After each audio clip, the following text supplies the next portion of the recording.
Alright everyone, so this tutorial is going to show you how to click on a 3D object. So let's just get started. I preloaded 3 objects. I don't need to show you how to do it, I'm pretty sure you know how. So these are the 3 objects, and of course I got my WASD working.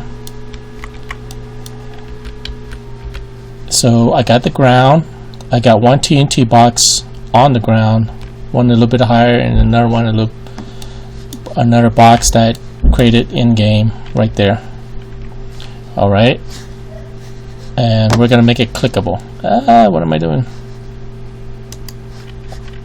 Okay, so we're gonna create a file, highlight that file, new file, add to project, and we're gonna call this one click 3d.agc. Don't forget the .agc. Okay, I'm gonna save it. Alright, so we're gonna create a function, and we are going to call this function click 3D object, and you can call it whatever you want. Go ahead and close the function. Alright, so the first thing you do, because you're clicking on 3D object, and when you click on this, you touch the screen, you're actually getting a 2D location. So the first thing we're going to do is we're going to get our pointer, which is basically our finger, pointer X.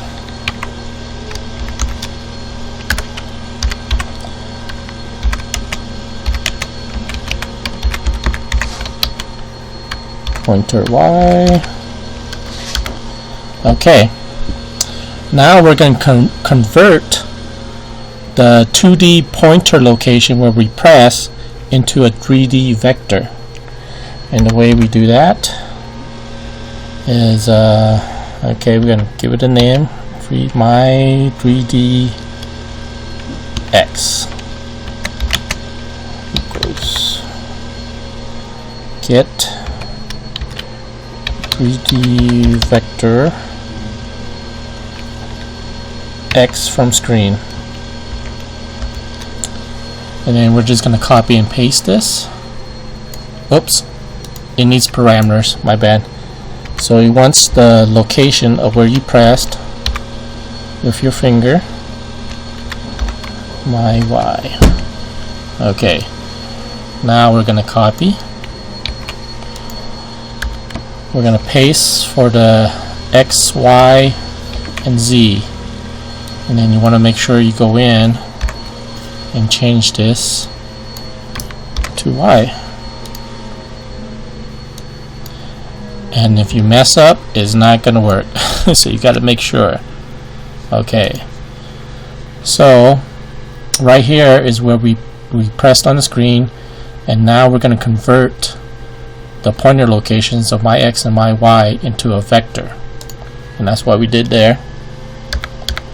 So now we're going to calculate the location of the starting point of our raycast, because that's what we're using to locate our area. So to do that, we're going to go, so this is going to be the ray start, the start of our laser beam, or our ray start X equals my 3dx plus get, so we're getting the camera location right here, and it wants a parameter, what camera, and the default camera is 1. Alright, and we're just going to copy and paste this. And again, make sure you change all the stuff you need to change or it won't work.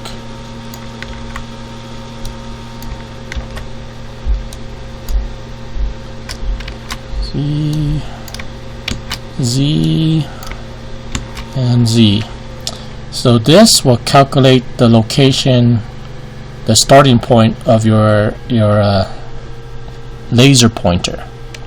But it's raycast, so that's the ray.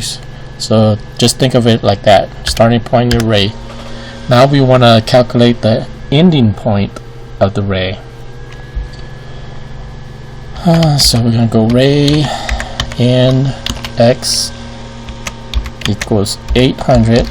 And the 800 can be any number you want. That's basically just how long you want your laser to go. So anything that it hits before that will hit. And then you're going to multiply that by my 3dx plus get camera x, and this will calculate the end. So basically it's whatever your camera is, your x, it multiplies by 800 because it wants a distance from between where your camera is and 800 centimeters out. That's basically what it's doing. Okay, and we're gonna copy it again because we want it for the Y and the Z.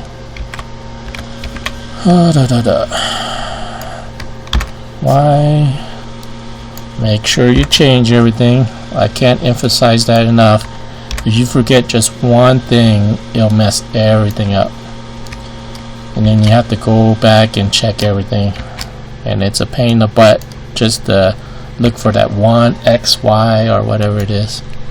Okay, so that will get the ray in. Let me save it just in case. Now we're going to calculate if we're going to check if we hit anything. So we're going to go the object hit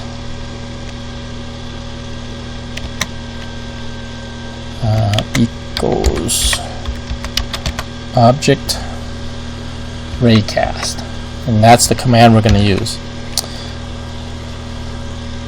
And let's see, the ray 0 means, so if you put a number in there, it will check if it hits a certain object.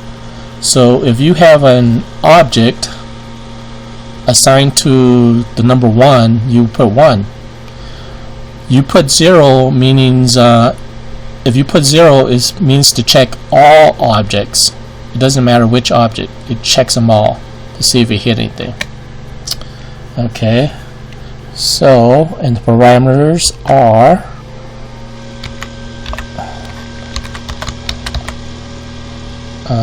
from one point to the next. So ray start x would be the x start, ray start y. I hope I spelled everything right. If I didn't, I'll get an error. Okay, now it wants the values of the endpoint.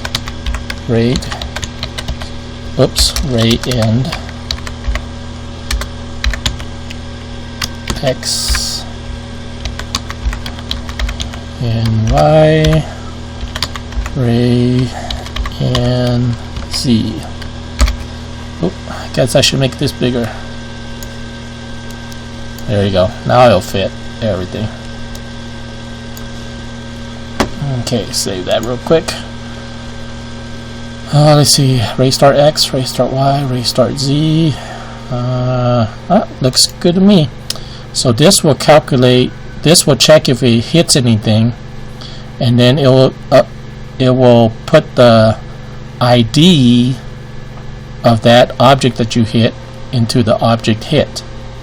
So basically, when you're over here and you assign, say, this TNT OBJ, I loaded this object, I assigned it to, I assigned the variable that's created here into this TNT box variable right here. And of course this object is assigned to TNT. So each of these objects is assigned a certain integer number. And when this raycast hits that object, it will tell me what that number is and assign it to the object hit variable right here.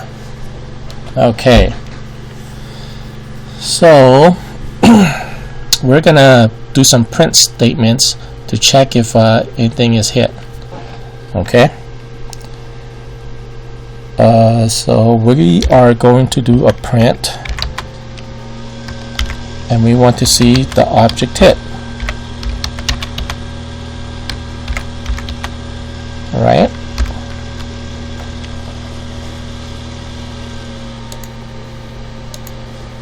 and then we are going to, we have to include that file, this click 3D AGC file. So we're going to do a pound include click 3D.agc. Right? And then we're going to call the function in here, click 3D object.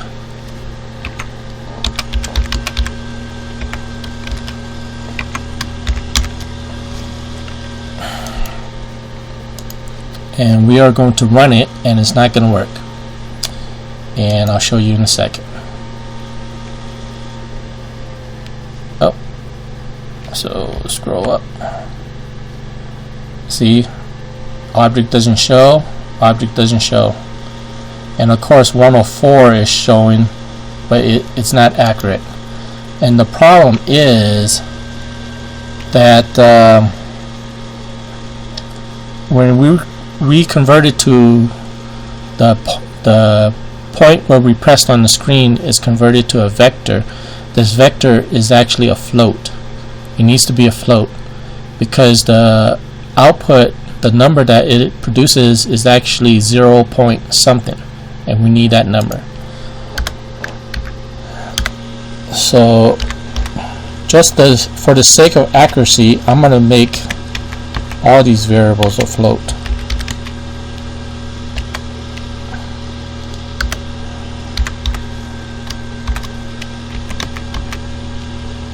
Because when you make it a float, it will show all the points between 1 and 2, and it makes it more accurate. So I'm just gonna copy it because I'm so lazy.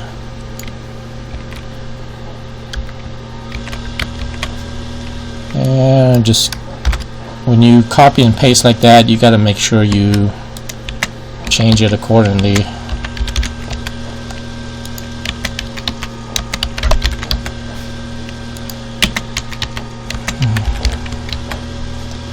And we're going to do the same thing with the ray start.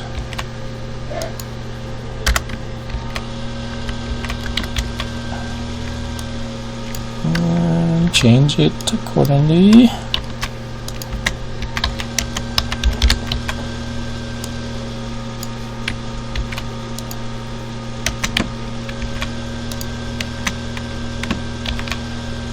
And we are going to do the same thing here.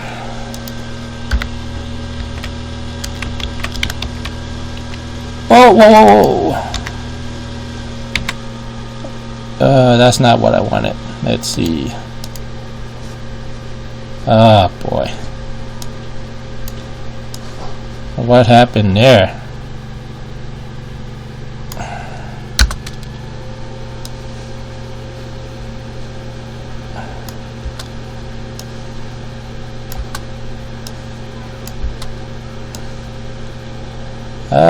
I don't know what happened there, but I think my keyboard got stuck. Just means I need a new keyboard.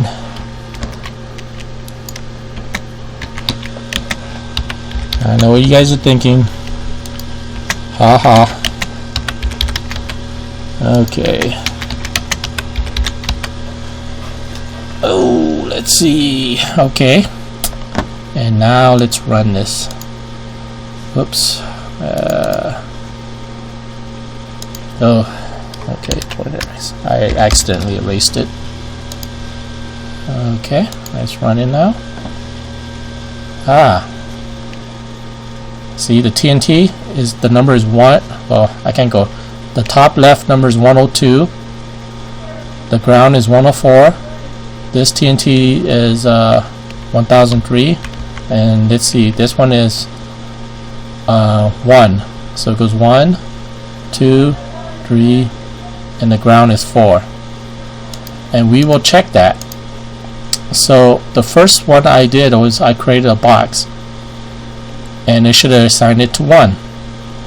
And then the next TNT box was assigned to 2, 3, and the ground is assigned to 4. So we just check it. The first box 1, and then this box 2, 3, and the ground is 4. So it works. Now that is just checking if something is hit, and then from there on you do if statements, and you can since you have the object ID, you can do whatever you want to the object. But let me show you a little bit of something else. Buy one get one free. Today's special. Okay, so we want to get the exact location of where the pointer is. So, and the reason why you want to get the exact location is, so right now all we get is the object ID, and once you get the object ID you only get its center location, but we want to get a location anywhere we clicked on an object. And to do that, there is a command. So let's see, exact location. So exact X, this is what I'm going to call it. Call it whatever you want. And the command to get the exact location, get object ray cast X. And 0 means anything we hit. Okay, and that's why we use 0. So I'm going to copy that, paste, and make sure you change everything that needs to be changed.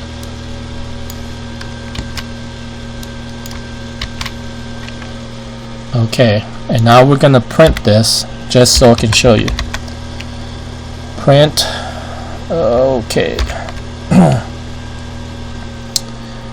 And since exact X, exact Y, and exact Z, let's make a float out of this, because, well, no, we don't have to make a float. Okay.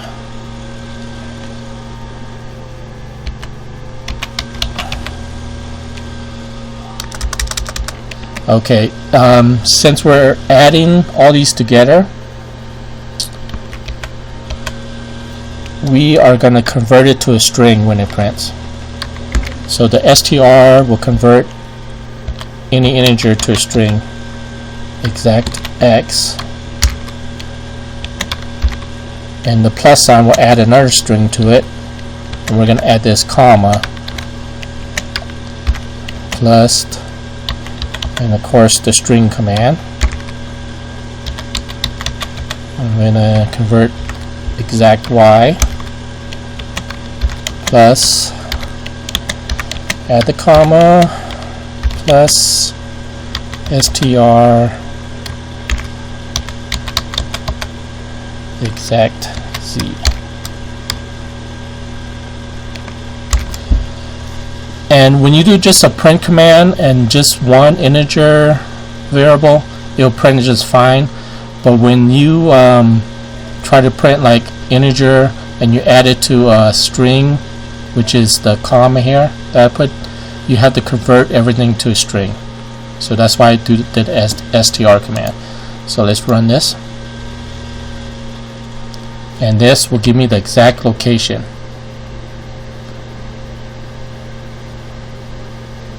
And as you can see, so let me go to this box, and this box is just 2 centimeters. So on the left side right here is -1, right in the dead center is 0 and 1. So and the first value is the x value. So you know the exact location, and you know, so I have the front of the TNT, which is Z, which is the 9. So the center of it would be 10, and then on the other side of it should be 11. So let me get to the other side, and it's 11. So if you were like to be building a Minecraft game, you want to know which side of the box you're actually clicking on, and that's why it's important. Also, it's important because this ground is 100 centimeters length, and width is 100 centimeters. So basically it starts at 0 and goes 50 here, as you see the -50, and 50 on the other side, and and Z is the same thing, -50 and 50 on the other side. So you can get the exact point. So if you're designing your game, you know exactly where to put it. Gives you an idea of where to put it. And if you're really creative, you can actually write a program to build your level.